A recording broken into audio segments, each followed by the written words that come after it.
IPL ফ্র্যাঞ্চাইজিসগুলোর জন্য deadline জারি করে দিয়েছে। সমস্ত আইপিএল ফ্র্যাঞ্চাইজিগুলো যাতে 15ই নভেম্বরের মধ্যে নিজেদের রিলিজ প্লেয়ারদের নাম ঘোষণা করে দেয় তার কথা জানিয়ে দিয়েছে আইপিএল কর্তৃপক্ষ। গতকাল আমরা ভিডিওতে দেখেছি চেন্নাই সুপার কিং কোন কোন প্লেয়ারদের রিলিজ করতে পারে তার নাম। রবিচন্দ্রন অশ্বিন ইতিমধ্যে আইপিএল থেকে রিটায়ারমেন্ট নিয়ে নিয়েছে, যে কারণে তার রিপ্লেসমেন্টও খুঁজতে হবে চেন্নাই সুপার কিংকে।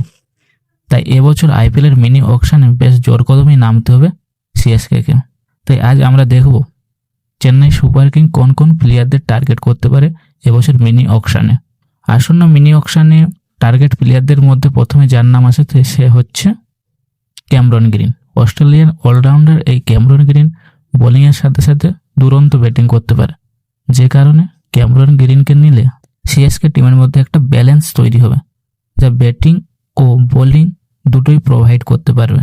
এছাড়াও সঞ্জু স্যামসনকেও টার্গেট করতে পারে সিএসকে, যেখানে শোনা যাচ্ছে এবছর রাজস্থান রয়্যাল সঞ্জু স্যামসনকে ছেড়ে দিতে পারে। তাই ধোনির যোগ্য উত্তরসূরি হিসেবে সঞ্জু স্যামসনকে নিতে পারে সিএসকে। এছাড়াও ডেভিন কনভের জায়গায় ওপেনার হিসেবে পৃথ্বী শোকেও টার্গেট করতে পারে সিএসকে। এই ছিল মূলত চেন্নাই সুপার কিংয়ের টার্গেট প্লেয়ারের।